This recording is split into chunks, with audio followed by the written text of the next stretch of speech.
notice that he intends to do, could he order the department to settle the case for millions of dollars, even if the suit itself were baseless? Moreover, the rationale of the majority's decision would appear to apply to all departments and agencies.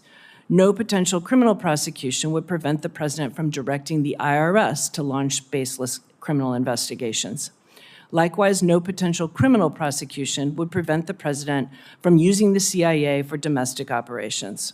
The reforms enacted by Congress in the wake of past abuses would be impotent in the face of a president unconcerned about adhering to the rule of law.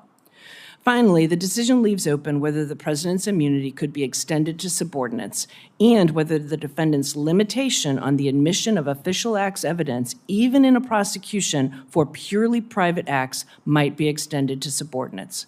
But they might not even need that protection if the president promises pardons. This would not only remove an important deterrent to engaging in unlawful abuse of power at the president's direction, it would effectively negate Congress's criminal contempt authority, ending congressional oversight of the executive branch as we know it. I refer the committee to my full statement on the record and look forward to your questions. Thank you, Professor McCord. General McCasey. Chairman Durbin, Ranking Member Graham, and members of the committee, I'm grateful for this chance to address the Judiciary Committee, which I understand is meeting to consider some of the ramifications of the Supreme Court's decision in Trump versus the United States. Now, I understand that because that's what I was told, although I have to begin by saying that, as Senator Kennedy did, that I believe the title of this hearing, when the president does it, that means it's not illegal, the Supreme Court's unprecedented immunity decision. That title, I don't think, is a reasonable description of what that decision actually said, its effect going forward, or its rather unremarkable and firm basis in precedent. This is the first case in which the court has ever had to consider the extent to which a former president can be prosecuted criminally for acts committed while in office, because this is the first time a former president has faced criminal prosecution. But as Professor Mascott pointed out, the court was not writing on a clean slate. In an earlier case, Nixon v. Fitzgerald, decided in 1982, that case had already held that a former president was immune from being sued civilly for acts at what was called the outer perimeter of his official duties that he performed while in office. That opinion, in turn, was based on precedent going back to Justice Robert Jackson's concurring opinion in Youngstown, Cheaton II versus Sawyer, which I think is still considered the authoritative description on the reach of presidential authority, and a discussion of the executive vesting clause in Marbury versus Madison to the effect that a president's official acts are not subject to examination in the courts. I believe the court's ruling here was narrow, consistent with precedent and constitutional principles, and that the three categories of presidential conduct that the court discussed in its immunity analysis are themselves anticipated in Justice Robert Jackson's opinion, beginning with acts at the court of presidents of constitutional power, such as the power to pardon, conduct foreign relations, and other acts, such as speaking in certain settings and circumstances that are presumptively immune, and acts that are clearly private, which are not. The ruling here was also modest in the sense that the court sensibly remanded the case to lower courts for them to consider in the first instance, in the normal course, how to distinguish what might be official acts from those that are not, and to determine whether even some official act can be the subject of criminal prosecution, if such a prosecution would not impair the functioning of the executive branch. The policy rationale for the immunity recognized in Nixon against Fitzgerald and the current case is the ability of the presidency to function independently and with vigor. Now, I don't want to simply reiterate the analysis provided by Professor Mascott or the analysis in the majority opinion. Rather, I'd like to focus these, with which I agree. Rather, I'd like to focus these brief remarks on two claims in the dissenting opinions. The first is the effect that the majority opinion would immunize the president from criminal prosecution for directing the military to assassinate a political rival, or from organizing a coup, or from taking a bribe to confer a pardon, or from removing a cabinet official by poisoning him. I believe respectfully that the dissenters attribute a complete lack of common sense to the majority and thus misread the majority's view of official acts. Just to take the first of these horribles, directing the assassination of a political rival, under certain circumstances, the president is empowered to use lethal force, even to kill an American citizen, but based on findings prescribed in a statute. A president, as commander-in-chief, is empowered to authorize the extrajudicial killing of an American abroad, as was done in the case of Anwar al-Awlaki. President Obama should not be, and by any common sense standard is not, subject to criminal prosecution or punishment or civil liability, even based on a claim that some of his findings were not correct or were inadequate. But even though the President as Commander-in-Chief may direct the military to do acts that are lethal, I don't think there's any sense in which, in order to do something facially unlawful, like assassinating a political rival or organizing a coup, could be considered an official act, consistent with the majority opinion. In fact, although in a footnote, the majority makes the obvious specific by saying that the President could be prosecuted for taking a bribe in return for a pardon, so long as the bribe and the public record of the pardon could be proved, without delving into the deliberations underlying it. Now, there were those who claimed that President Clinton should have been prosecuted or could have been prosecuted for giving a pardon to Mark Rich in return for a contribution to his library by Mr. Rich's former wife. That case was never brought, and I think wisely. The second feature of the dissent that I want to touch on is the claim that the immunity suggested by the majority is unnecessary because, as Justice Sotomayor asserted, every sitting president has so far believed himself under the threat of criminal liability during his term in office and nonetheless has boldly fulfilled the duties of that office. Or, as the current Justice Jackson put it, America has traditionally relied on law to keep its presidents in line. Now, I see I'm approaching the end of my time, but I have just a couple of seconds more. I served under only one president, President George W. Bush. That said, I did have occasion to participate in meetings relating to military activity abroad, to the allocation of resources to certain law enforcement activities as opposed to others, and the like, and never saw any indication that what guided those decisions included any consideration of possible criminal prosecution by a subsequent administration for authorizing military action without proper basis or conspiring to obstruct the functioning of any one agency by allocating resources to another.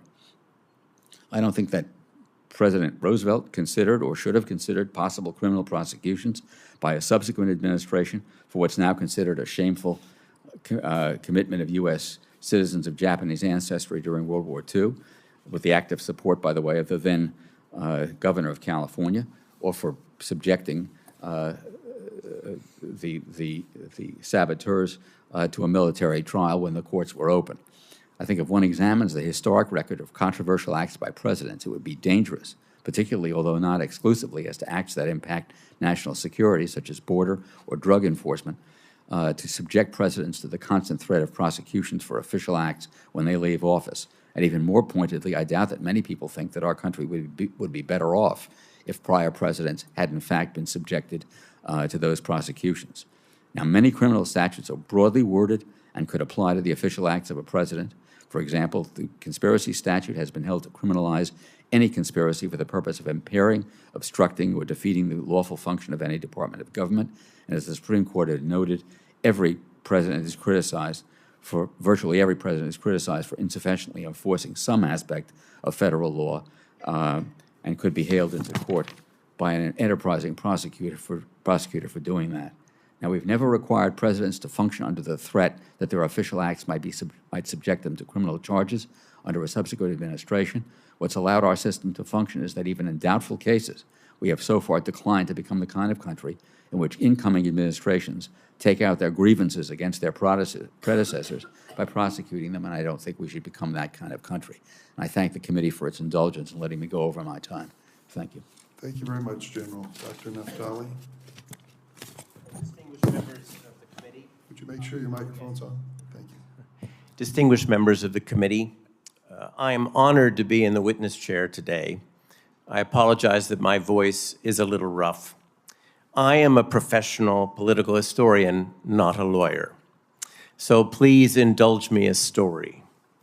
It is a story of what was presented as an official act, but I hope one that we will all agree had illegitimate motives. The President of the United States had launched the investigation of Jewish Americans in a meeting with his chief of staff. The government is full of Jews, he said. Second, most Jews are disloyal. The President then used his constitutional authority over the executive branch to order the White House to, quote, look at any sensitive areas where Jews are involved adding, in those areas, we have got to get the man in charge who is not Jewish to control the Jewish, and his voice trailed off. In short, he told his chief of staff he wanted the Jews checked. The president, the most powerful individual in the world, was gripped both by anti-Semitism and conspiracy thinking. He told his closest aides that, quote, Jews are born spies.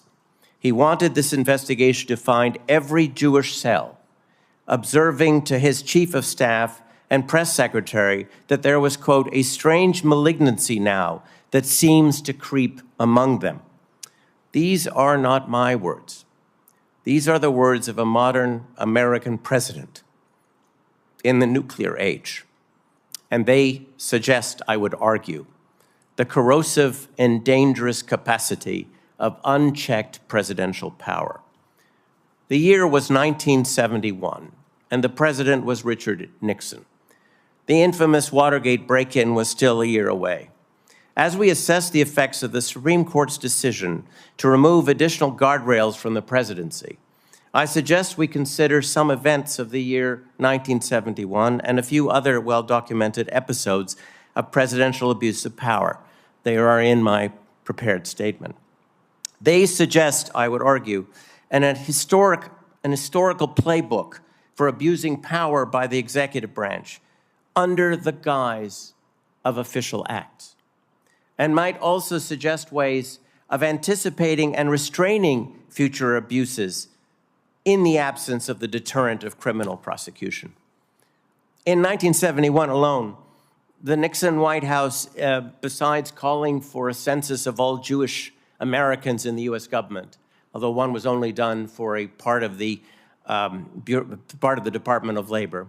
The president wanted to remove every Jewish economist in that part of the Department of Labor, but they were protected by civil service statutes. The same summer, the president ordered a tax list and wanted his political enemies to be audited by the IRS, and the president established an investigative unit within the White House, both to seek and investigate leaks and declassify records that could be used against his political enemies. That group is more famously known as the Plumbers, and that group committed a covert operation in the Los Angeles area, which the president learned about afterwards and was quite happy about. From 2007 until 2011, I served as the first federal director of the Richard Nixon Presidential Library and Museum. In 1974, the Congress had passed the Presidential Recordings and Materials Preservation Act. Among its provisions is a requirement given to the Archivists of the United States that the review and disclosure of presidential materials reflect, quote, the need to provide the public with the full truth at the earliest reasonable date of the abuses of government power properly identified under the generic term Watergate. 4 decades later, with the creation of the Federal Nixon Library by the National Archives and the transfer of Nixon presidential records from College Park, Maryland to Yorba Linda, California, that work continued under my delegated authority. I am here to provide a few brief historical cases that would possibly illustrate future unintended consequences of the Supreme Court's decision. They are a warning that an energetic executive isn't always in the public's interest. Moreover, when the use of presidential power is untethered to the motives for which it is being used, there arises the opportunity for corruption and the appearance, at least, of criminal behavior. If I may have just a few more seconds. My examples come from the period that led your predecessors in the 1970s to create additional guardrails, not so much to rebalance the tripartite equilibrium, but to make it harder for the Article II institution to abuse power. I refer to presidents of both parties, but the greatest detail I'm offering is from the Nixon era. That doesn't reflect a belief that Nixon was unique as an abuser of presidential power, though the intensity of his real and attempted misuses of power arguably put him in a special category. It is that his administration is by far the most thoroughly documented for any president. We know his motives. We don't have the same level of documentation for motives for the Kennedy and Johnson years, for example, despite their presidential taping systems. I submit that the principal takeaway from these cases is that motives do matter in the application of constitutional authority and the determination of whether an act is an official act, and that presidents ought to be held accountable, if appropriate, by the courts as well as the Congress for the motives that animate their decisions. All of these cases illustrate the public interest and arguably congressional interest in determining motive, even if the Supreme Court isn't interested. The improvement of taxpayer compliance is a justifiable presidential motive. Deterring leaks of national security secrets is another. Ensuring security at a political convention. One of my cases is of Lyndon Johnson's misuse of the FBI against black Mississippians who challenged the seating of the regular all-white Mississippi Party at the 1964 convention. So too is the accuracy of government statistics. But when these are veils to permit unethical and potentially illegal acts, then the question arises, who or what protects the public from the president? In this new constitutional environment, the question is only confidentially answered in the negative, not by the courts. The Congress, the Article I Constitution, should be concerned. The president's ability to request investigations, whether of an individual's tax return, of their service jacket, to request a name check against FBI records, to inquire into their religious faith, seems limitless. And history has powerful examples of how that power has been abused. Congress is now the last line of defense against presidential abuse of power, which we would be naive not to assume will happen again. Thank you, Dr. Naftali. We'll now go to rounds of questioning. We each have 5 minutes to ask questions of the witnesses. I'd like to say at the outset that there have been at least one, maybe two, who've questioned the title of this hearing, which includes the words, "When the president does it, that means it's not illegal," all in quotes. Who were we quoting? Richard Nixon. Who could we have quoted? Perhaps Donald Trump, who said presidents have to be given total immunity. They have to be allowed to do their job. And it turned out that was his defense, which he brought before the court in the Supreme Court decision, which we're questioning. My colleague, Senator Kennedy, made a point that there's still the authority and right of a prosecutor to prosecute criminal activity of a president in certain circumstances under this decision. But as he went on to say, they have to prove beyond a reasonable doubt. I'd like to add that there was also a part of this decision which limited the use of evidence by prosecutors. And that was noted not just by me, but certainly by Amy Coney Barrett, a Trump appointee to the Supreme Court. Here's what she said. Before I quote her, the holding was a bridge was too far for her. She argued that, quote, "The Constitution, of course, does not authorize a president to seek or accept bribes, yet excluding from trial any mention of the official act connected to the bribe would hamstring the prosecution." Professor McCord, as a former prosecutor, would you walk us through what prosecutors need to establish to successfully secure a conviction, and exactly how this prohibition on evidence in the Trump versus United States case would prevent prosecutors or harm their efforts to do so? Yes, a prosecutor, of course, to prove any criminal case must prove beyond a reasonable doubt every element of the offense charged. And to do that, they introduce evidence into court that establishes those elements and argue to the jury that the elements have so been proven. By hamstringing a prosecutor, even in a prosecution that the Supreme Court has now told us is possible, a prosecution for unofficial acts, purely personal acts, by barring evidence of official acts in those prosecutions, that severely hamstrings the government, as Justice Barrett pointed out in her dissent to that part of the court's opinion. Justice Barrett went on to say, allowing into evidence official acts for which the president cannot be prosecuted, the argument that they may prejudice the jury is already addressed by the rules of evidence, which, quote, are equipped to handle the concern on a case-by-case basis. Do you agree with that? I agree with that, Chair Durbin, and that includes when evidence might be more prejudicial than probative. Mr. Lacavara, you have noted that it's impossible to find the basis for presidential immunity in the wording of the Constitution. Would you like to address that to those who are originalists? Yes, this is one of the great ironies of the decision by Chief Justice Roberts. It's not just a question of not being able to find authority in the text of the Constitution for any form of immunity, absolute or even qualified, for commission of crimes by a president. The Constitution expressly says the opposite. The president is subject to impeachment. Indeed,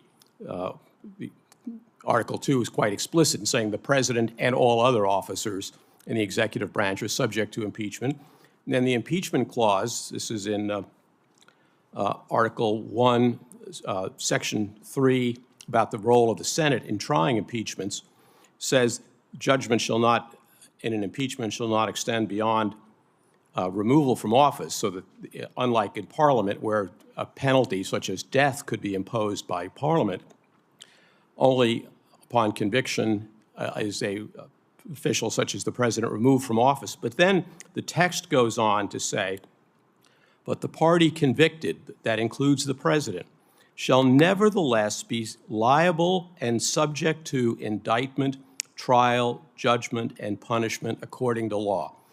I think it could not be fairer or more obvious that the framers of the Constitution intended that a president, whether or not impeached and removed, is subject to the normal course of law, as the text said, if his conduct, his official conduct, was not only impeachable or possibly impeachable, but also a violation of criminal law. Thank you. I want to close by referencing a statement made earlier by my friends on the other side of the aisle. Never should anyone interpret these hearings as an invitation to violence against anyone, period. A Supreme Court justice or any person involved in our nation's affairs and public interest in public policy. Holding a hearing on a Supreme Court decision is almost routine in this committee. The fact that we've done today, I think history will judge, is the right thing to do in light of the gravity of this decision. And secondly, questioning the ethics of the Supreme Court happens to be our responsibility under the Constitution, Article 3. I think we should continue to do that and not be questioned on our motives when we do. Senator Graham. Thank you, Mr. Chairman. Let's kind of pick up where you left off there. It's okay to criticize the court. We all do it. I mean, they're subject to criticism. You know, were you right, were you wrong? Can we all agree on the following? That Justice Sotomayor and Kagan are honorable people. Does anyone disagree with that? Now's your chance to say so.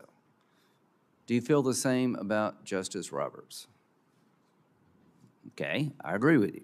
I don't agree with Sotomayor and Kagan's dissenting opinion, but I don't doubt that they're motivated by what they think's best. Let's go back to how all this plays out in the real world. Is this the first case in the history of the country where a former president has been pursued criminally?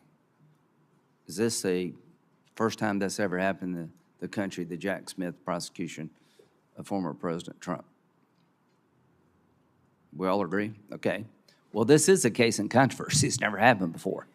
Now, what do you do once it has happened? How do you deal with it? What are the rules, if any? So let's talk about, in the footnote, it says that you could prosecute a president who took a bribe for a pardon. How do you say your last name, sir? Phil?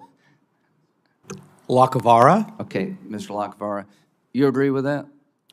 Yes, I certainly agree with that. Okay, so I do too, but it also says you can't go into the motive stuff because I don't know where all that ends. So explicit grant of authority to a president seems to have a standing with the court different than things that are not specifically addressed by the Constitution, which makes sense to me. Now, having said that, let's get back to our own history. You're a historian, and I don't know when it was, I guess probably 1942, whenever it was. President Roosevelt put everybody of Japanese descent in an internment camp. Am I right about that?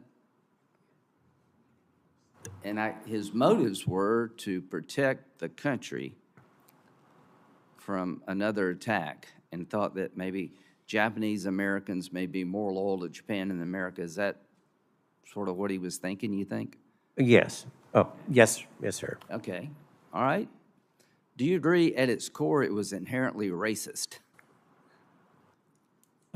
It definitely was racist, yes. Yeah, okay, so you had a motive to protect the country that's inherently racist. Mm-hmm. Should he be prosecuted for that?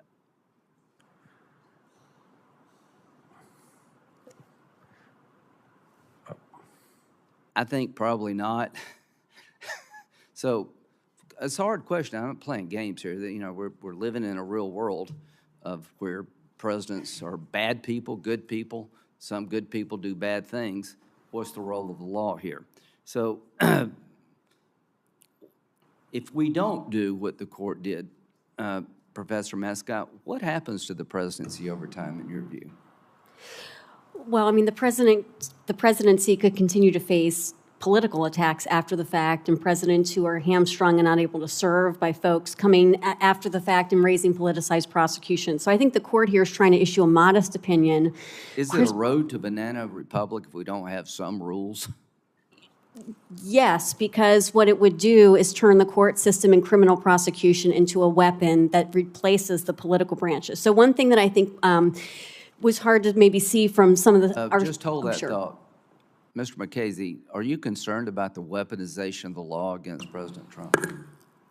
Yes, because it's not simply President Trump, it's any subsequent president who would have to look over his shoulder to assure that his decisions are not subject to possible criminal prosecution. The weaponization the very term weaponization suggests that the criminal law is being invoked for improper reasons. I have no hesitation about the application of the criminal law to either President Trump or any other president or any other public official who violates the law, but that's a very different thing. Okay. The idea of, say, the president ordering the assassination of his opponent, is that official act? No. Okay. Yeah, I don't think so either. I mean, That's nose good. just to use a less dramatic but equally... Nose good. Yeah. Just to use a less dramatic... Good, right, okay, good. So, what I want to say is, the hearing, title, whatever you want to call it, is suggesting that the court somehow has unleashed upon the American people an evil force. I don't buy that one bit. I think the court is dealing with a case before it in a rational way. We can all disagree. I think everybody on this panel is honorable. I think everybody on the court's honorable. Thank you. Senator Whitehouse. Thanks, Chairman. Professor McCord, the Constitution repeatedly refers to the term treason. How does treason fit into your analysis of the immunity decision? How well is the constitutional concern about treason reflected in the decision? Thank you, Senator. The decision, of course, does not speak to treason and whether treason would be prosecutable. I think the court's decision would have to be applied based on what the court told us, which is that actions within the president's core constitutional powers, as apparently capaciously defined, would be absolutely immune. Other actions within the outer perimeter of official acts would be presumptively immune. And so I think it would depend on the facts, frankly, that surround the allegations of treason. The Constitution, as you, of course, know, specifies that members of Congress are not immune from prosecution for treason. And of course, the Constitution provides that impeachment may be based on treason. And the Supreme Court just hasn't really answered the question in its opinion with respect to criminal liability. It strikes me that if the decision were as modest as some members of the panel suggest that it is, the court could easily have modeled the Constitution itself and said, except treason. Instead, they presumably know the Constitution, they presumably looked at it, they presumably saw the exemption for treason in legislative immunity, the definition of treason in the Constitution, the use of treason as not only a basis for impeachment, but for subsequent criminal prosecution. and then left out treason. Mr. Lacavara, if you take a look at this decision and think back to your days in the Watergate case, how do you think it would have affected the prosecution of President Nixon, the investigation and prosecution of President Nixon? It certainly would have affected the investigation enormously, Senator. The focal point for the appointment of the special prosecutor was the apparent or alleged role by President Nixon in orchestrating the cover-up of the responsibility for the Watergate break-in by using his official powers, his power indeed over the CIA to urge the CIA to interfere with the FBI investigation. So there was no doubt that the president was viewed as potentially having abused his official authority over executive branch agencies. And as I emphasized in my opening remarks and in my prepared statement, everyone understood at the time, and I believe this is true from my having argued the Nixon tapes case in the court, all of the justices on the Supreme Court up through that time from the beginning of history assumed that a president may in fact be held criminally liable for criminally misusing his powers. And the only issue was whether the president, in that case President Nixon, who was charged by the grand jury as an unindicted co-conspirator, thus having borne criminal culpability, whether the president, while still in office, could be indicted, or whether indictment and prosecution of President Nixon had to wait until after he left office.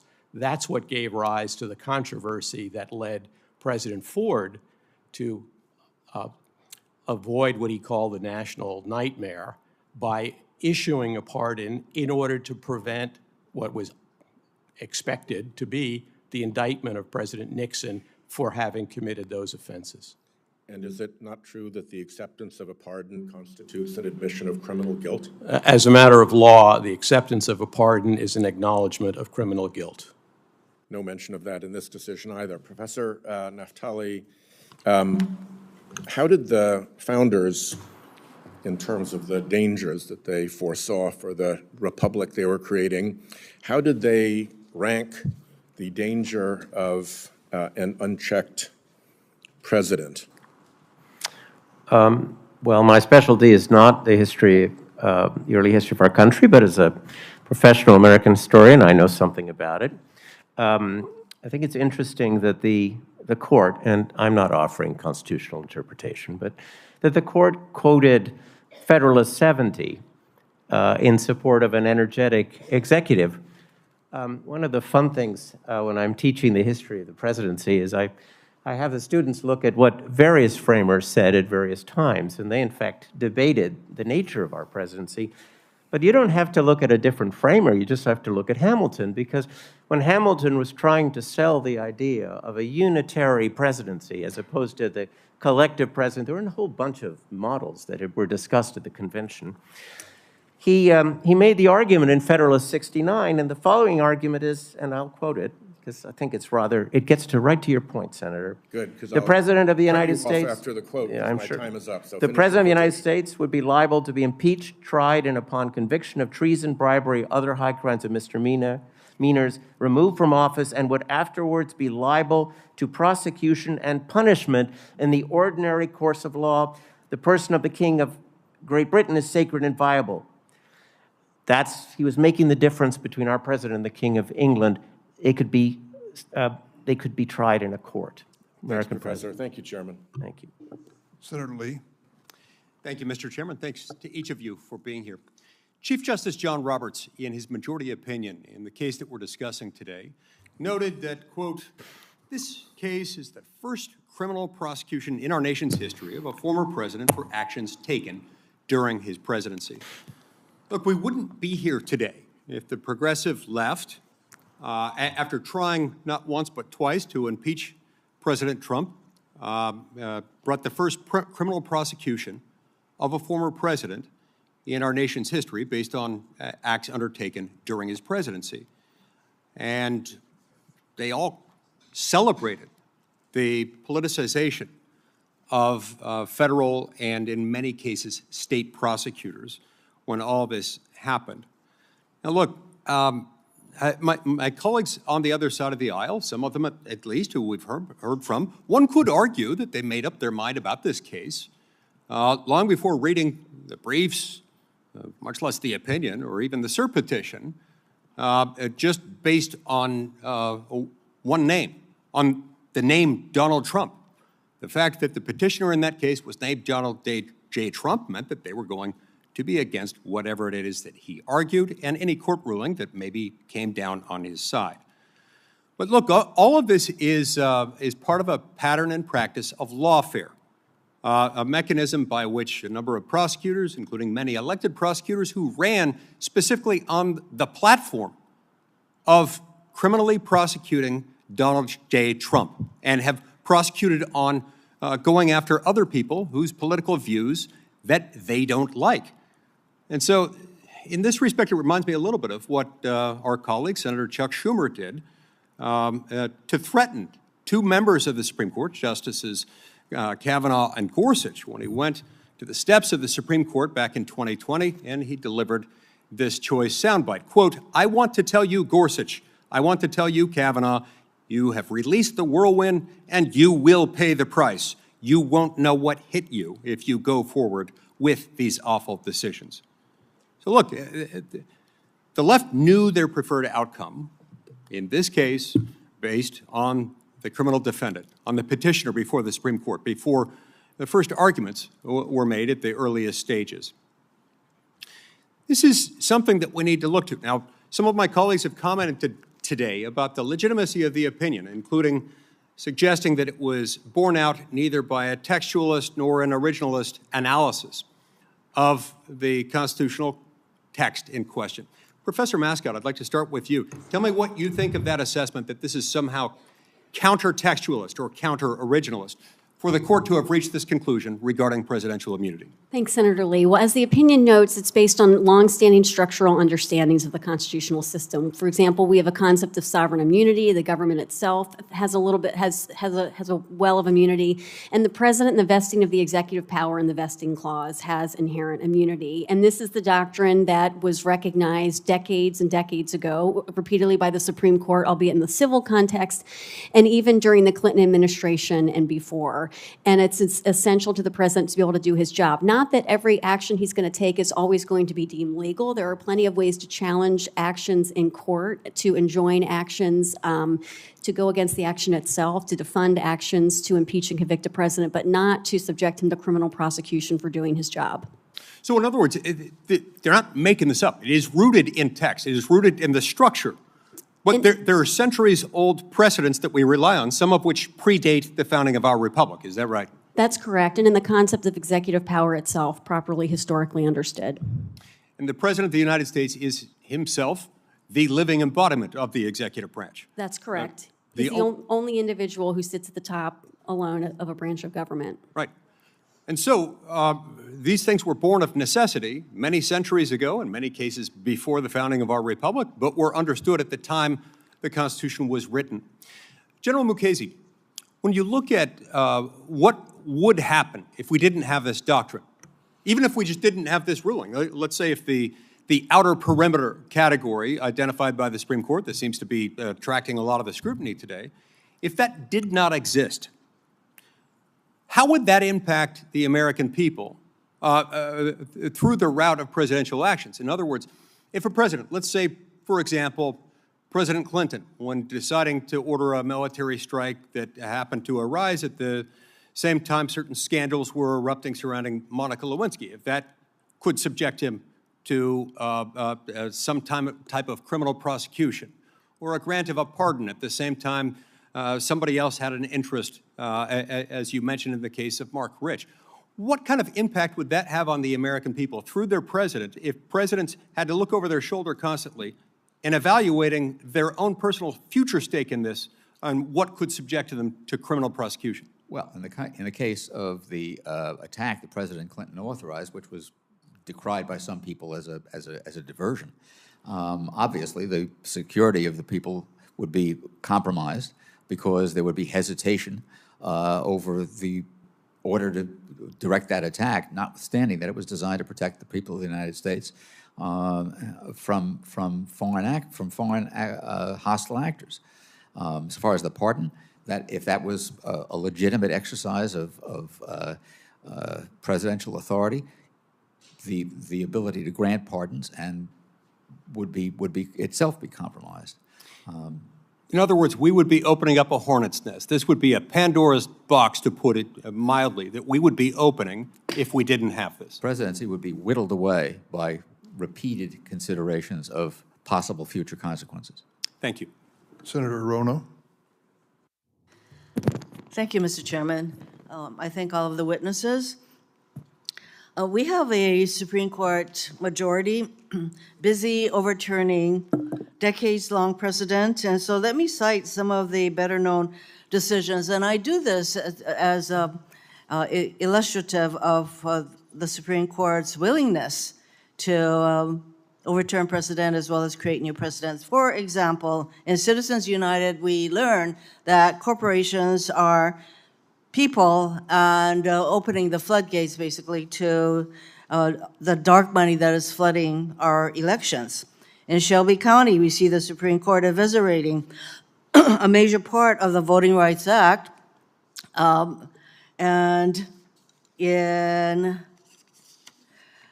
Janus, the Supreme Court overturns decades-long precedent that enabled public sector unions to collect fees even from non-members who they had to represent. Excuse me. I heard mentioning of Korematsu. The thing is that when the Supreme Court makes a decision, even if it's wrong, it can stand, and the Korematsu decision stood until 2018.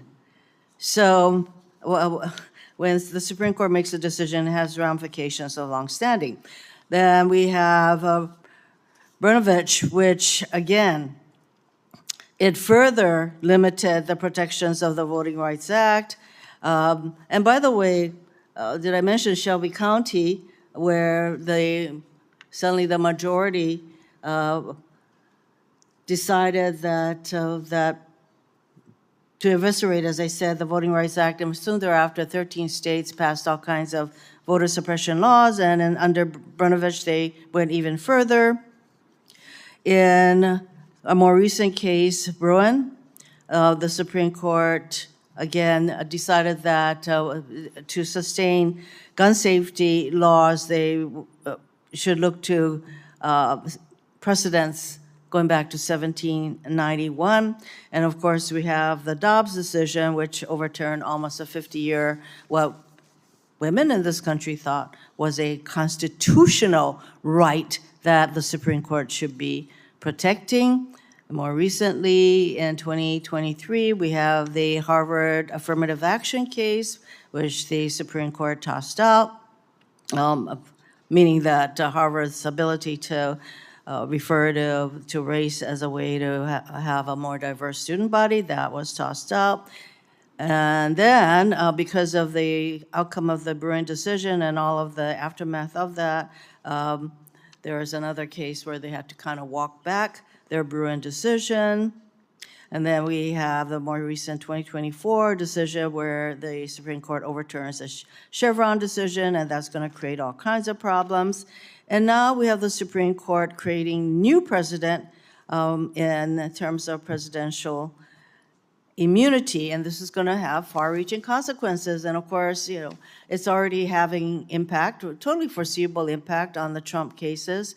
In the DC case, the parties are briefing issues raised by the Trump decision, and Judge Chutkan is going to have to make certain fundamental decisions on that. There's no question that this immunity decision helps Trump. In the Florida case, it was totally dismissed by Judge Cannon based on, of all things, Justice Thomas's, it wasn't even part of the majority decision. So it's like, wow, that just raises so many questions that she would toss out the case based on Justice Thomas's concurrence. And then we have the New York case where Trump is wanting to set aside all 34 convictions. So we have a Supreme Court that is making these kinds of far-reaching decisions, and in this case, I don't see how anybody can say that it doesn't help Trump. So I have a question for Ms. McCourt.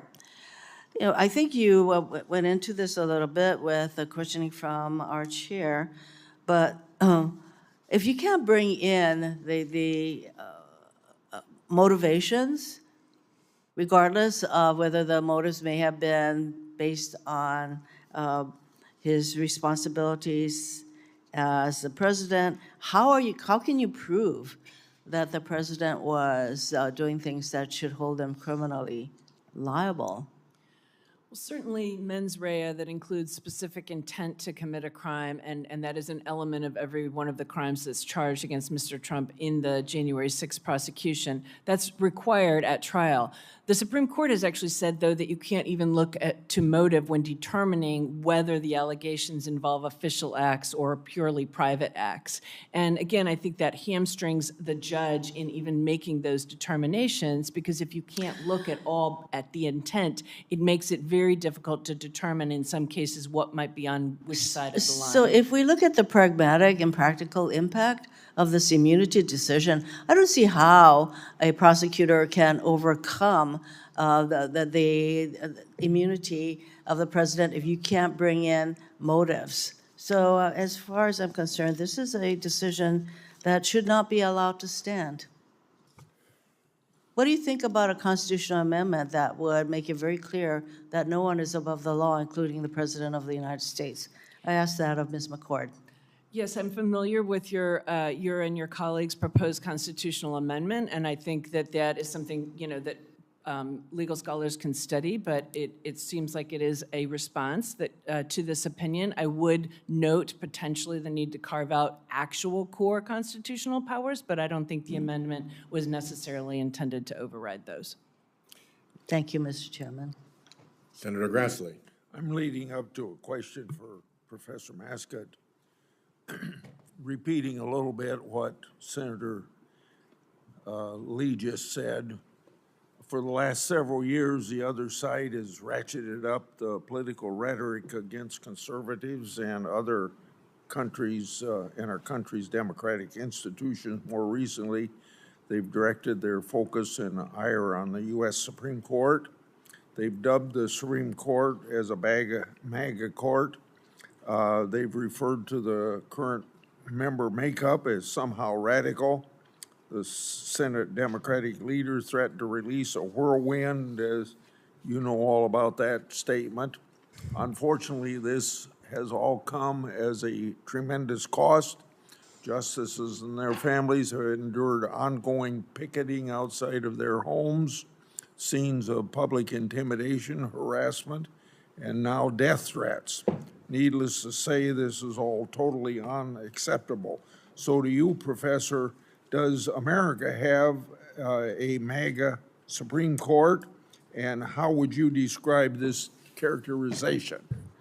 Well, I mean, we have a Supreme Court, and I agree with a lot of what the senators have said and Chairman Graham, where I believe every justice on the Supreme Court is trying to carry out what they believe their constitutional duty is. It's coming under unprecedented attack, which we have not seen, you know, in many years, with breaches of confidentiality across the branches, people facing attacks and threats. And I think it's our, you know, duty here testifying today and setting these actions to do what we can to make sure that they're portrayed in an accurate light and be careful and studied with what they talk about. With respect to this current decision, as you know, the Supreme Court doesn't reach out to take cases. It takes the cases that come to it. And what prompted this was really the unprecedented nature of the criminal prosecution in this case of the current administration prosecuting a current political rival. Okay, Judge Mukasey, could you briefly describe how the recent Supreme Court presidential immunity case builds upon previous legal precedent and doesn't give the president the authority to have political enemies terminated? Well, as I pointed out, there is Nixon against Fitzgerald established the principle that there are immunity principles that apply to the presidency. This is a logical extension or plausible extension of that decision. Marbury versus Madison pointed out that the decisions of the president are not subject to examination by the courts. The notion that somehow the president is immune from prosecution for imagined acts, I think is way beyond what the majority said. Just to offer a less dramatic, but nonetheless equally far-fetched example, if the president, as commander-in-chief, ordered the military to shoplift a tie that he wanted to wear to deliver the State of the Union address, that would not be something that is for which there is immunity. Yes, he's commander-in-chief of the armed forces, but shoplifting is not among the prerogatives that he has to order. Judge McKaysey, can you briefly explain some other attempts to exert political pressure on the judiciary and what was the results of those? Well, there have been, as was pointed out, there have been threats to limit the budget of the judiciary. There have been threats to strip the judiciary of its jurisdiction, and I think those are very dangerous, and ultimately will wind up damaging the liberties of all Americans. Professor Mascott, broadly speaking, can a federal statute overturn a constitutional interpretation by the Supreme Court, or would a constitutional amendment likely be required? Well, in our system, we treat the interpretations by the Supreme Court as final judgment. So a federal statute, no, would not overturn it. You would need a constitutional amendment, and that's intentional because of the high bar that it takes with the support of 3/4 of the states to be able to get a constitutional amendment, to be able to override previous understandings of the Constitution. I yield back. Senator Welch. Thank you very much, Mr. President, Mr. Chairman.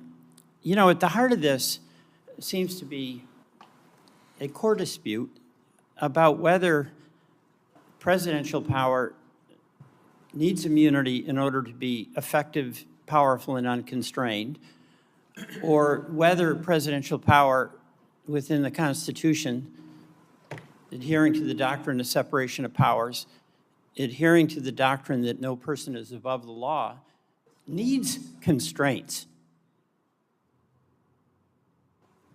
The majority in the court made several comments that suggested, actually explicitly stated, that they wanted no constraints so that they could have, as they put it, a vigorous presidency. Justice Roberts disregarded what the fact, or diminished the importance of the facts. He said in a memo, in a case like this one, focusing on transient results may have profound consequences for the separation of powers for the future of the republic. Our perspective must be more farsighted. Justice Kavanaugh said, I'm very concerned about the future.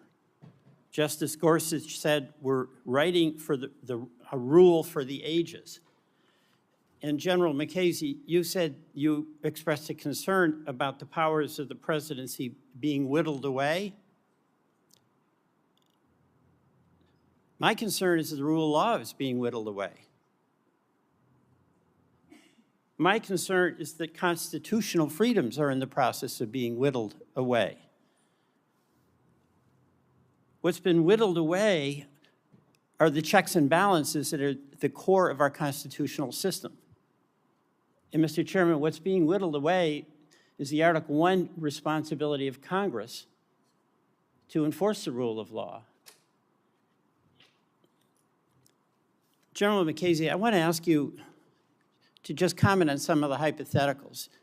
I mean, with all due respect to you, and I have enormous amount of respect for your service, talking about ordering the military to steal a tie that you want to wear at the inauguration, I think really diminishes the importance of this. What about a president ordering that political opponents have the IRS pursue them? Is that acceptable or not?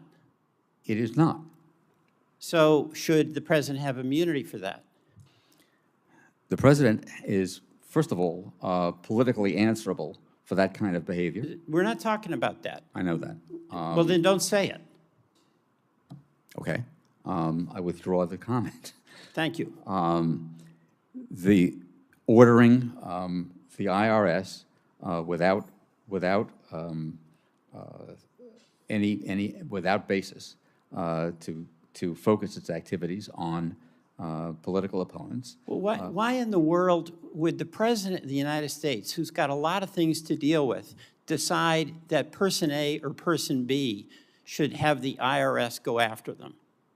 How in the world, in what world would that be legitimate? It is not legitimate, as I said. So should he or she get immunity for that? No. All right, what about the professor's recitation of Nixon's focus on going after Jews in government? Again, no. So no immunity for that. Correct. But under this decision, Professor? No. All right, I gather that question's not directed at me. No, Because the answer to that is no as well. I did direct it to you, but I want to ask Professor McCord.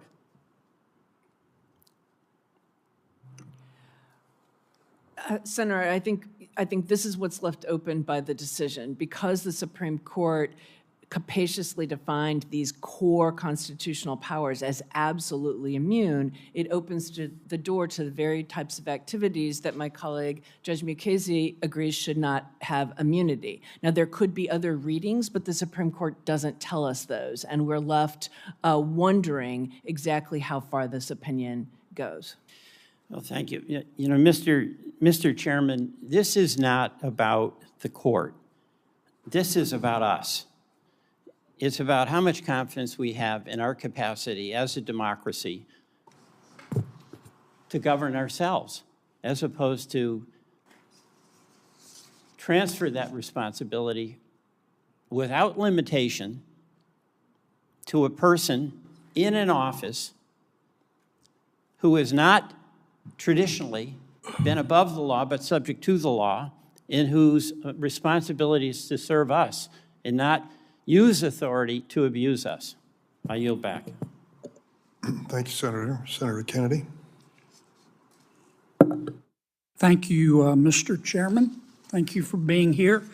Professor Mascott, this case that we're talking about, Trump v. United States, it was before the United States Supreme Court because the Biden administration decided to criminally prosecute former President Trump. Is that correct? Yes, Senator.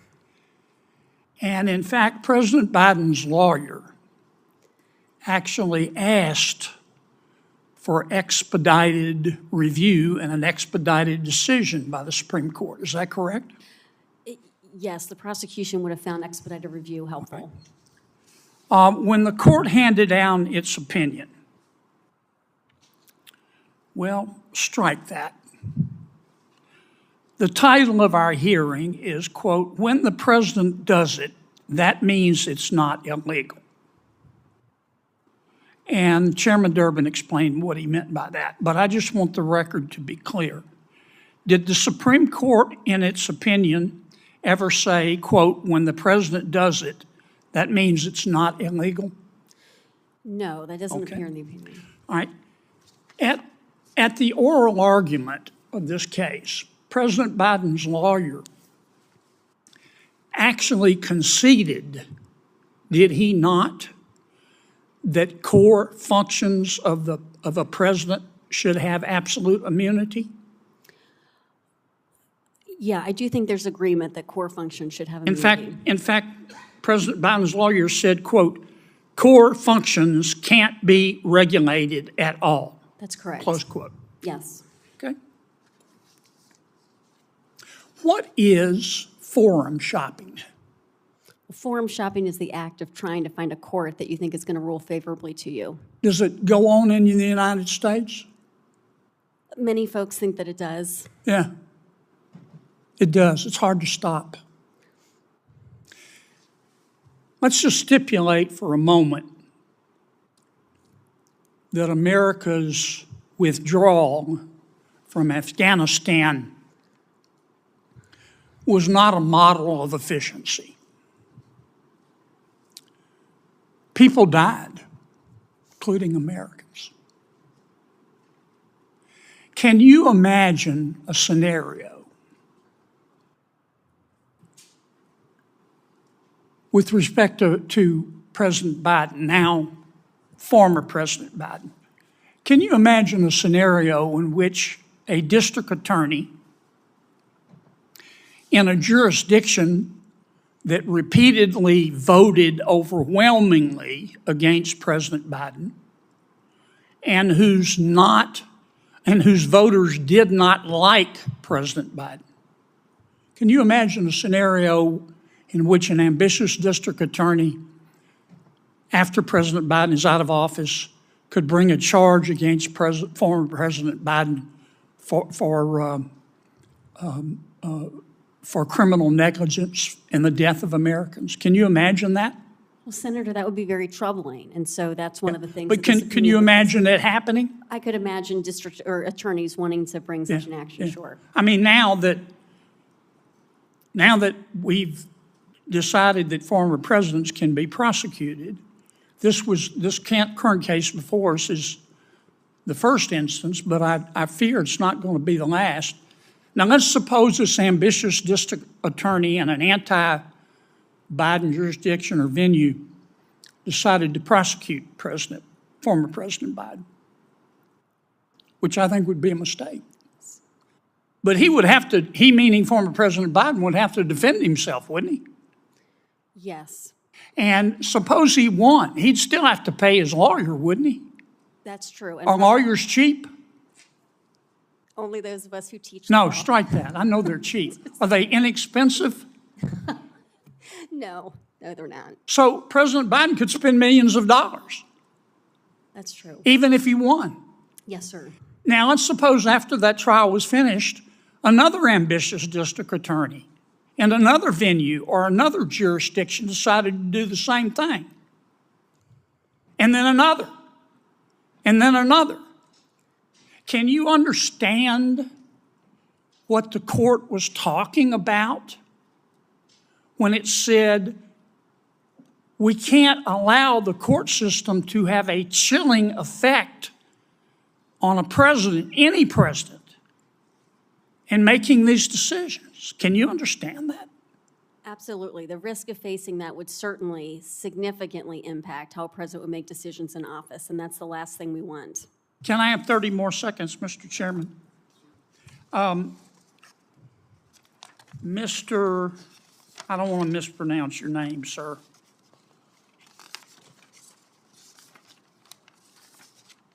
Don't count my fumbling around against me. Mr. Lacavara, Never have.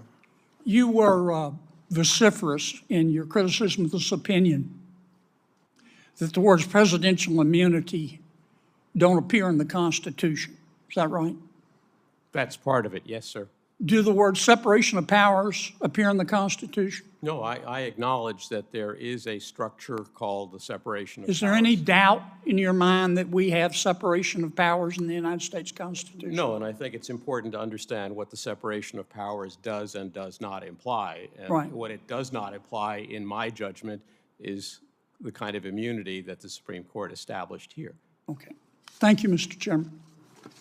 Senator Klobuchar.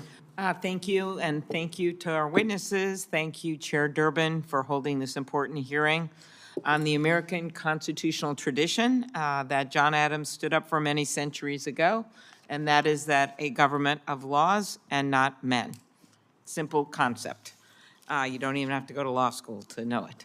But I guess I'll start with you, Mr. Lacavara, who did go to law school. You served as Deputy Solicitor General and argued U.S. v. Nixon, along with Leon Jaworski.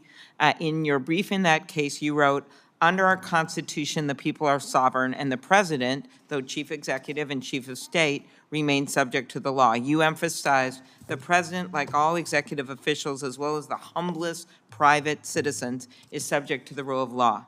25 years after U.S. v. Nixon, commenting on your experience in the Minnesota Law Review, that's that was a good choice on your part. Thank you for noting that, Yes, Senator. you emphasized the president, like all executive officials as well, or you emphasized that your goal during Watergate was to enforce the obligation of every citizen, including one who just happened to be president, to comply with the law. Why do you believe the principle that no one person is above the law is a necessary cornerstone of our constitutional system of government? Senator, I think it's implicit in the very separation of powers that Senator Kennedy was talking about. We separate powers, and the purpose for that, as the framers explained, was to ensure that government is limited.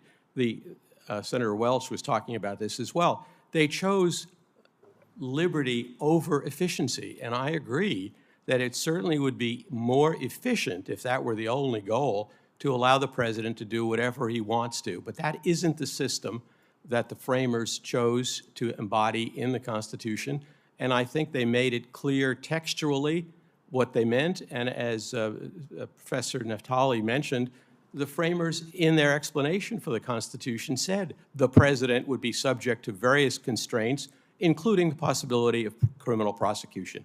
Thank you. Very good. Professor McCord, independence from political interference is vital to the legitimacy and success of the Department of Justice.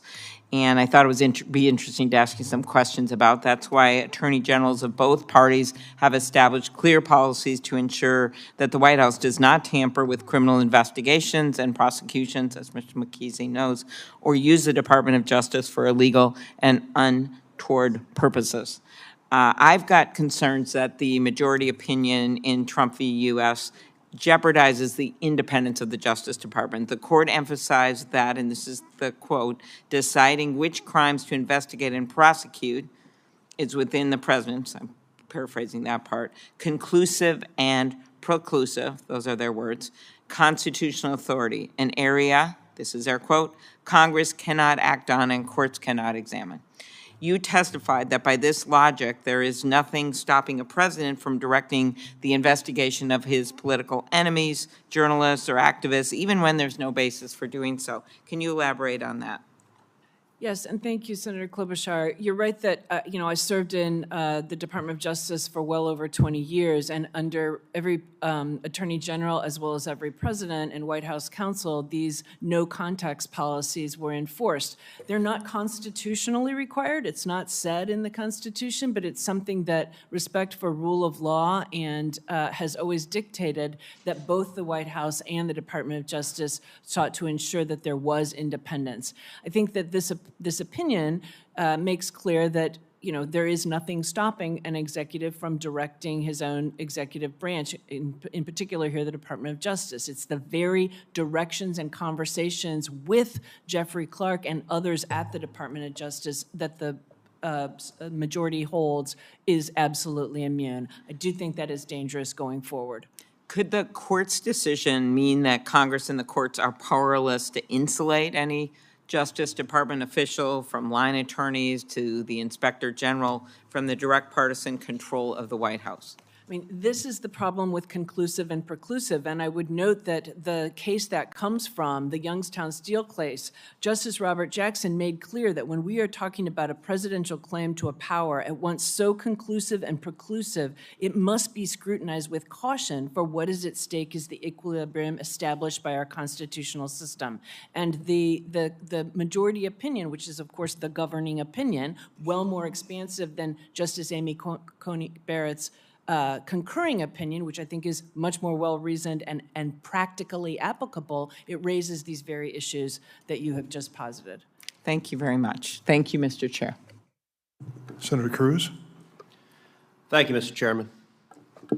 The nub of the Democrats' argument today is that the concept of presidential immunity is somehow unprecedented, is somehow remarkable. That claim is utterly ahistorical and disconnected from the entire constitutional history of the Republic. General Mukasey, before 2023, how many times has the President of the United States been indicted? None. Before 2023, how many times has a former President of the United States been indicted? None. In the last 2 years, how many times has President Donald J. Trump been indicted? 4 times, I believe.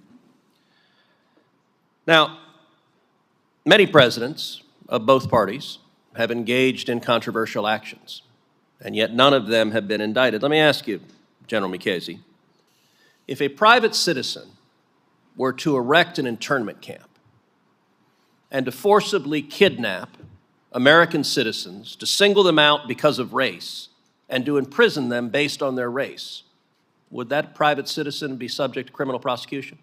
Would. When President Franklin Delano Roosevelt did the exact same thing and erected Japanese internment camps, was FDR prosecuted? He was not. Let me ask you, similarly, if a private citizen were, say, to detonate a nuclear weapon over a city and kill over 140,000 people, and then if that private citizen a few days later detonated another nuclear bomb over another city and killed 75,000 people, could that private citizen be criminally prosecuted? He would. Was President Harry Truman prosecuted for detonating nuclear weapons over Hiroshima and Nagasaki? He was not. All right, how about this? If a private citizen launched a weaponized drone and killed a United States citizen, could that private citizen be criminally prosecuted? He would. Was President Barack Obama criminally prosecuted when he killed United States citizens using drones without notice and without due process? He was not. Although, as far as due process is concerned, I believe the comment of my successor to that question was that Anwar al-Awlaki got, quote, all the process that was necessary. Well, although I suspect he might disagree with that assessment, were he able to present his case. Right. All right. Let's contrast that with the rules that govern other federal officials. You were a judge for 19 years. As a federal judge, did you have immunity from your official acts? For my official act, yes. Do federal prosecutors have immunity from their official acts? They do. Now, the distinction between official acts and personal acts is not a terribly shocking distinction. Under the decision of Trump versus United States, if any president walks onto the sidewalk and just shoots a citizen, is that president liable to be prosecuted? He is. How about this? If a president steals funds from his campaign, does that president face criminal liability? He does. How about this? If a president sexually assaults, let's say, an intern in the Oval Office, is the president subject to criminal prosecution for that? He could be. So that distinction, again, is not a shocking distinction. The Founding Fathers vested the executive power in a single president of the United States.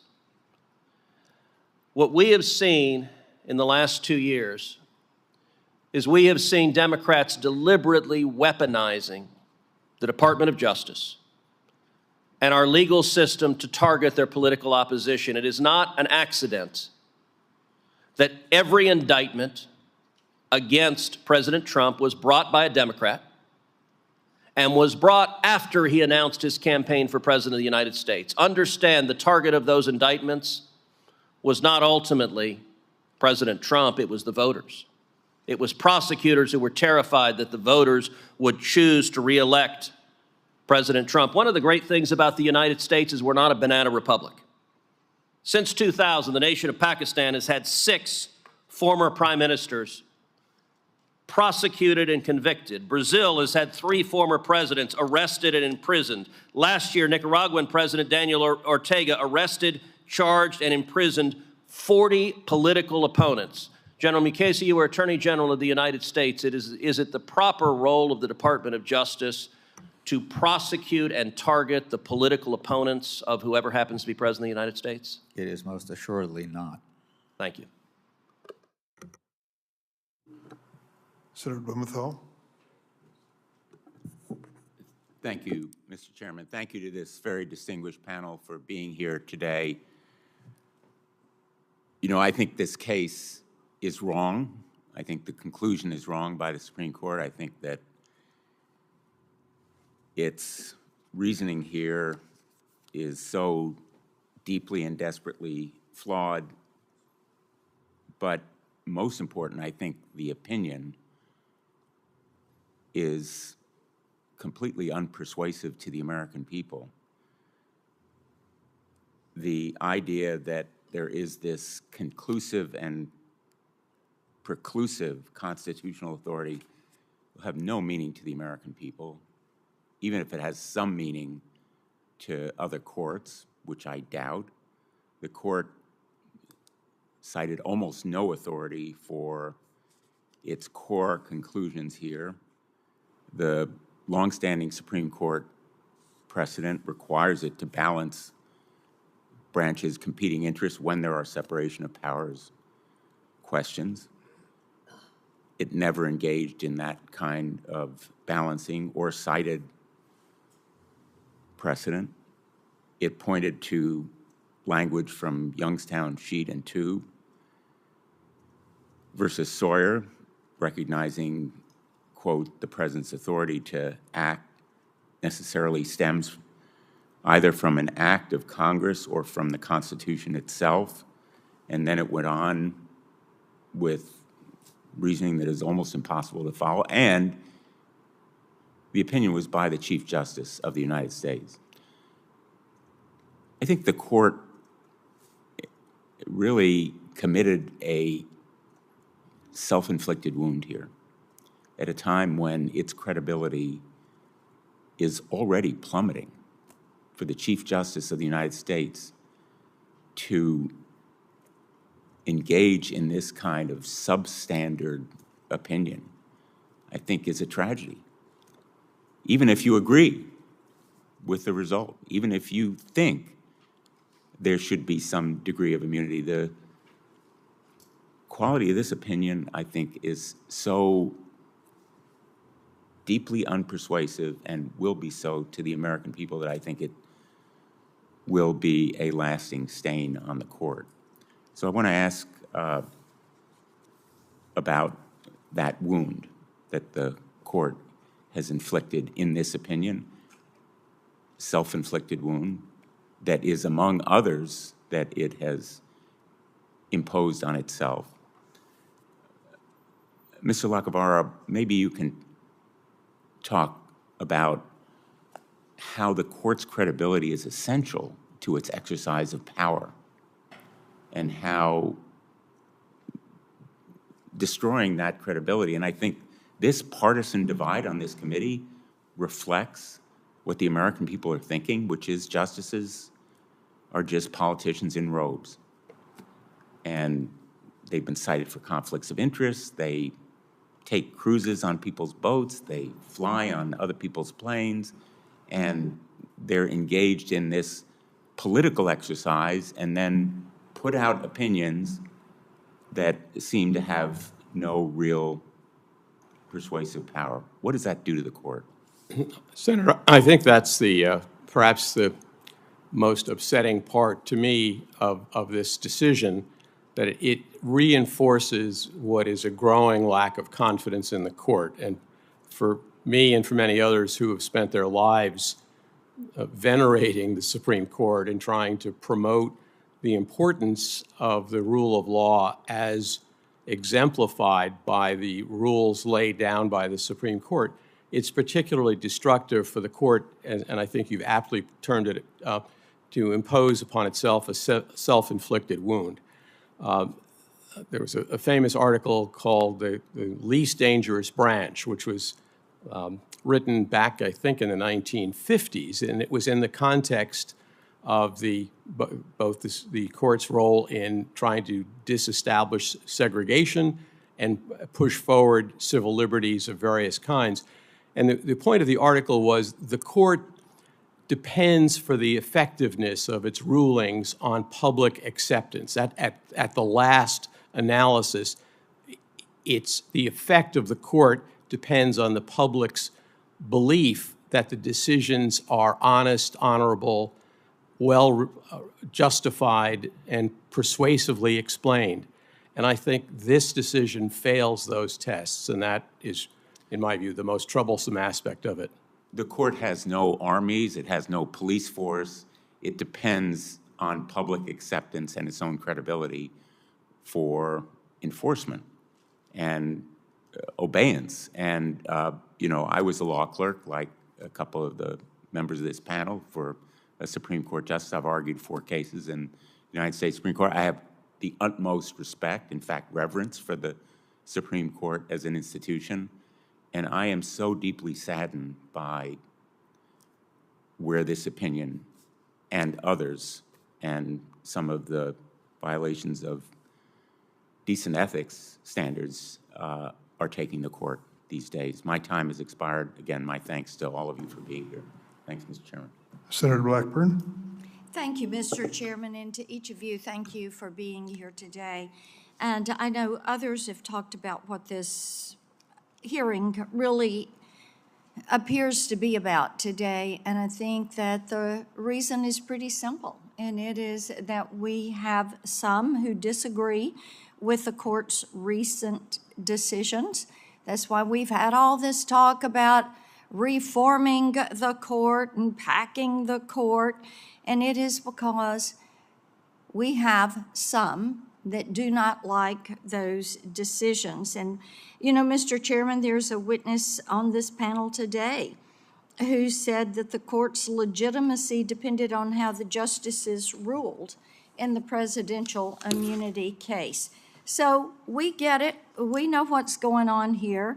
And we also know that it is imperative that the court be recognized and supported as an independent and co-equal branch of our government. And hearings like this are just more of an attempt to delegitimize the court and the work of the court. And despite some of my colleagues' scare tactics, those of us on this side of the aisle will continue to protect the court's independence. Ms. Mascott, I want to come to you, if I may. Let's talk about what is going on in the court right now. There was the leak of the Dobbs draft opinion, and of course we know that led to near constant protest outside of the Supreme Court justices' homes, death threats, even an assassination attempt. And last week there was a memo from Chief Justice Roberts that was leaked to the public, and then there was an account of the justice's private conversation after an oral argument that was made public, as well as other internal deliberations. This is frightening to a lot of people. And I know that you clerked for Justice Thomas, so talk a moment about the impact that these leaks have on the public trust of the court and on the institution as a whole. Yes, Senator Blackburn. Well, first of all, these leaks are just deeply unusual and outside of any long understood norm of civility. And as you point out, it seems like at times they're motivated to be able to potentially lead to mistrust in the branch, attacks on what the branch is doing, but also the person who's doing the leak being able to frame the story, as potentially in the case with the New York Times getting presumably selected documents handed to it. And they also violate deep-seated norms of confidentiality, not just within the judiciary itself and the justice and the clerk relationship, but just in general, the legal responsibility to have confidentiality with clients for deliberative decision-making. And it's just a well-understood duty that we have. And so it's very troubling, as you point out. Let me ask you this. Do you think these are deliberate attempts to persuade justices or influence their decision-making process? It's certainly hard to know the motivation of the leakers. As you point out, what it led to, particularly in the leak of the Dobbs opinion, was something even far more serious, which is threats on the life of the justices. Thankfully, though, it seems as though any attempt to influence the justices was turned away because the final opinion in Dobbs was strikingly similar, I think, word for word to the leaked opinion. Let me ask you about that. I found it so interesting. Section 1507 of Title 18 makes it illegal to protest outside of a judge's residence with the intent of influencing that judge's decision. And after the Dobbs leak, and when the justices were facing this intimidation, despite that, the DOJ has refused to enforce Section 1507. And I have introduced the Protecting Our Supreme Court Justices Act, which increases the jail time for anyone who tries to influence the judge's decision. So what more can we be doing to allow Supreme Court justices to do their jobs without fear of safety for themselves and their family? Well, I think protecting confidentiality, I think trying to accurately characterize what the justices are doing, having respect for a co-equal branch. But then also I think the court's decisions in recent years and just being cognizant of trying to make sure it's carrying out its proper role within our system has helped as well, because there needs to be less pressure put on the court as the answer for all changes in society, which, if I can just make one final point, I think is one reason why this idea of criminally prosecuting a president is so far outside the norm of the entire constitutional structure, because it's again turning to the courts and the judicial system to try to effectuate change and threaten and attack what's really supposed to be left in many cases to the political process. Okay, thank you. Thank you, Mr. Chairman. Professor Mascott, was there an investigation of that leak of the Dobbs decision? I believe the court conducted a leak, or an investigation. Yes, sir. I think you're right.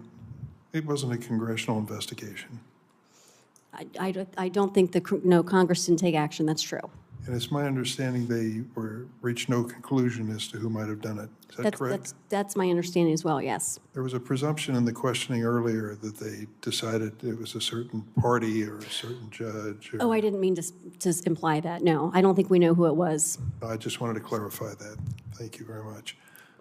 Senator Padilla wanted to return and ask you, but I'm going to wait a minute or so to give him that chance, and then I'm going to adjourn the meeting. I'll make my closing statement now before he returns. Thanks to all the witnesses. I think this was an important, maybe even historic hearing. I'd like to close with the conclusion of Justice Sotomayor in her dissent in this case. She wrote, "Never in the history of our republic has a president had reason to believe that he would be immune from criminal prosecution if he used the trappings of his office to violate the criminal law. Moving forward, however, all former presidents will be cloaked in such immunity. If the occupant of that office misuses official power for personal gain, the criminal law and the rest of us must abide. We will not provide a backstop. With fear for our democracy, I dissent." Our next president will take the oath of office in under 4 months. I hope when that occurs, that individual chooses to respect the rule of law despite this cloak of immunity. Because, as Justice Sotomayor noted, the future of our democracy is at stake.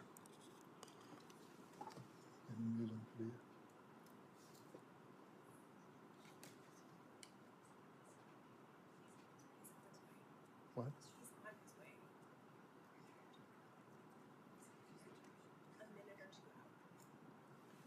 A minute or two, relax.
Senator Padilla.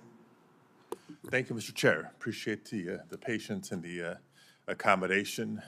Hello to the witnesses. Apologize for the delay. I was presiding in the Senate. A vote just opened, but I'm back here now as a proud member of this committee for this timely and important hearing. Now, there is one point in which the majority in Trump v. United States and I fully agree, Mr. Chair. The criminal trial of a former president for attempting to disrupt the peaceful transition of power is a matter of, quote, lasting significance. That was in the ruling. Couldn't agree more. I also agreed with the Chief Justice that the court's focus in deciding the case ought to have been, quote, the enduring consequences upon the balanced power structure of our republic. Unfortunately, for our democracy, it was not. Instead, the court's majority was satisfied with inventing a new form of presidential criminal immunity so sweeping that the court declined to designate a single action that Donald Trump took in the lead up to the January 6th riot at the Capitol as, quote, unofficial.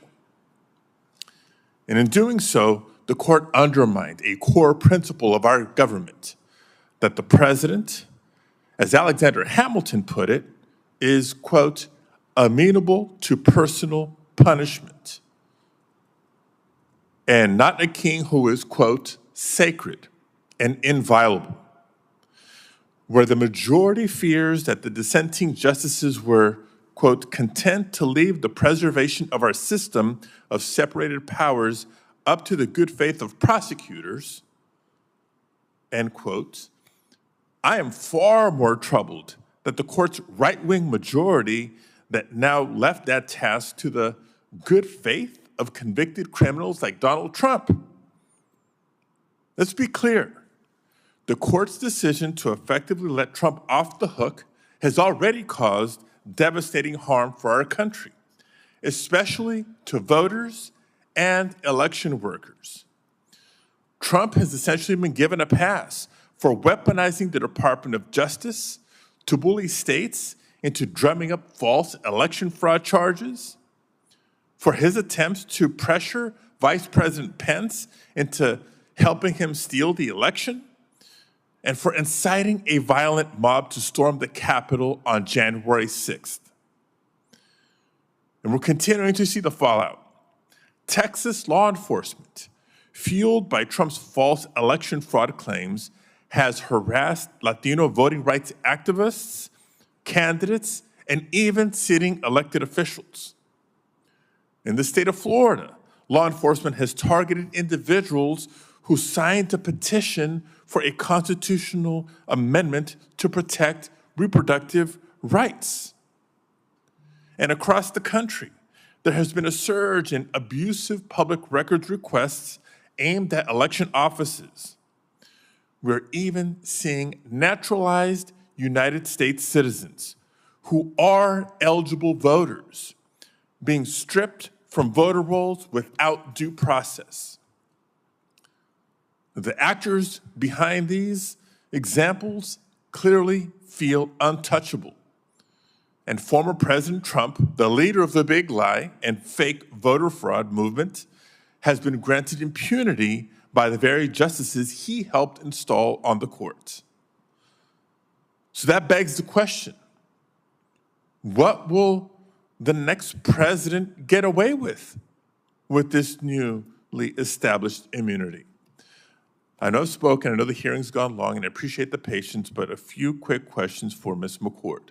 With the limited time that I have left, I want to ask a few simple yes or no questions about hypothetical but not far-fetched scenarios.